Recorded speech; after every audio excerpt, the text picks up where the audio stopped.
What's going on, Scoop fam? Welcome back to the NFT Scoop, bringing you bi-weekly the latest market updates, news stories, project insights, and plenty more.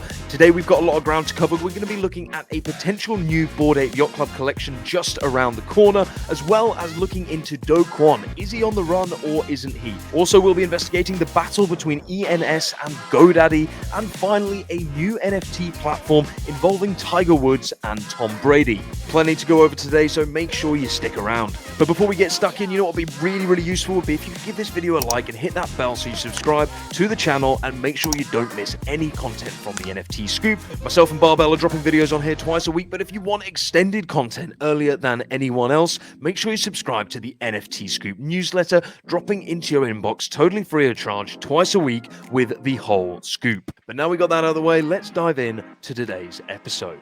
And first up, let's have a look at the overall state of the market. Well, as you can see from the Scoopometer, we are still firmly in the cold zone. There is no sign of heat on the horizon. And you know what? Potentially, we are in for a longer haul than we first anticipated. But remember, lower floors and lower ETH often lead to a giant bull. Now, we've got to repeat that, yes, the sellers are still outweighing buyers, and perhaps it was wishful thinking that the ETH price dip would lead to a wave of investment. However, in terms of the blue chip index, this is performing strongly over the last 7 days, albeit it's worth noting that, we've come from a pretty low base over the last 2 weeks. In terms of ETH itself, the merge did cause a bit of a dip, and we saw ETH reach a 7-day low of $1,289 compared to the price this time last week of $1,638. Now, the price didn't stay bottomed out for too long, however, with a quickish bounce back to $1,364.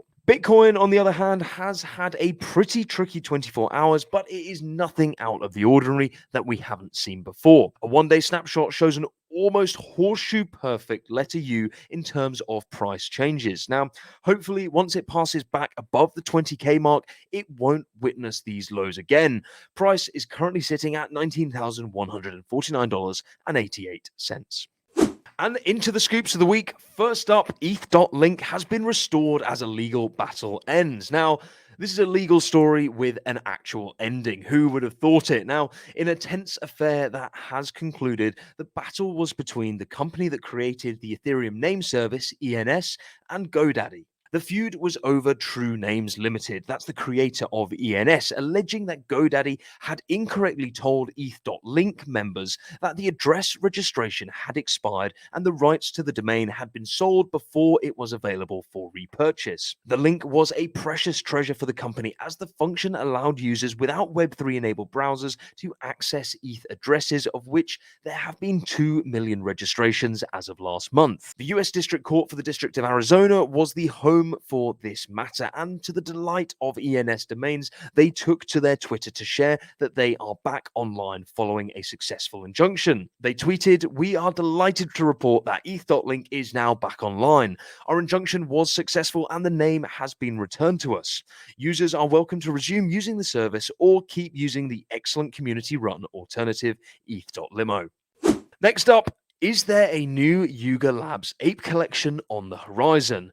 The good old rumor mill. Where would we be without it, especially here in NFT world? Well, the latest rumor surrounds a new project collection within the Yuga Labs world of their own called Mecha Apes.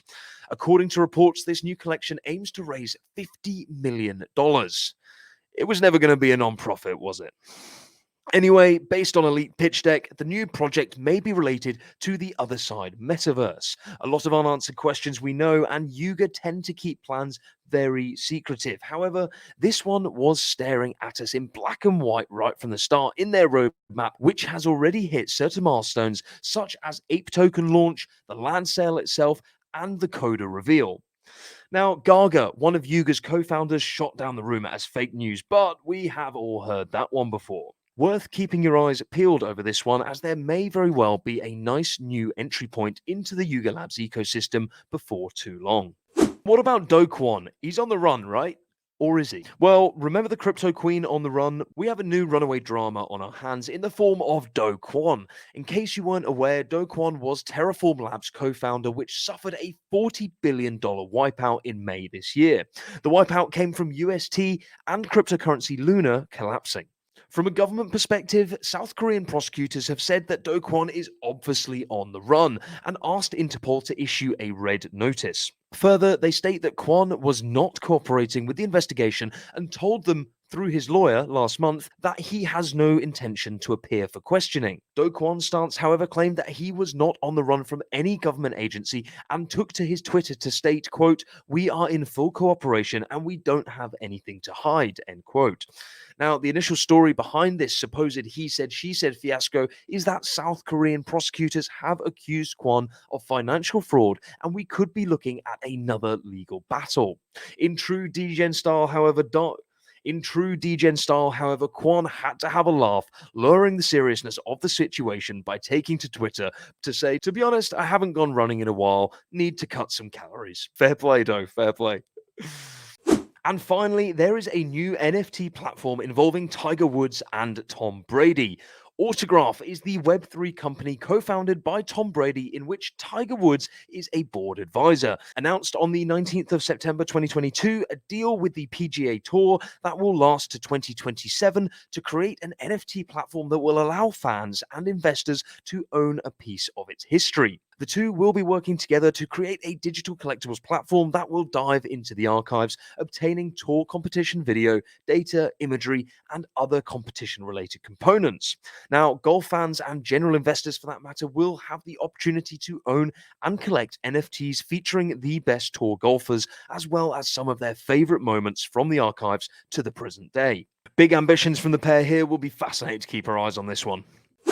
And finally, to wrap things up today, we have to cover the fact that regulation blueprints have arrived. And in this section, we're going to be giving you a bit more of a detailed update surrounding the legislation blueprint that has been released from our friends across the water in the US. Now, for starters, this is the first framework on crypto regulation, so it is subject to change, of course, but it's the first of the Biden era, so it's important to get a basic grasp of what can be expected. Now, the White House has released 6 main topics that were to be dealt with. 1. Consumer and investor protection. 2. Promoting financial stability. 3. Countering illicit finance. 4. US leadership in the global financial system and economic competitiveness. 5. Financial inclusion. And 6. Responsible innovation. However, 2 main factors that weren't specifically mentioned but are certainly at the forefront of the government's mind are the imposing of environmental standards on the industry, in particular the proof of work transaction validation process used by many blockchains, and the desire for the creation of the digital dollar. A further update will come, but it's not expected for a short while, with the Treasury advising an illicit finance risk assessment on decentralized finance shall be completed by the end of February 2023, and an assessment on NFTs to be completed by July 2023.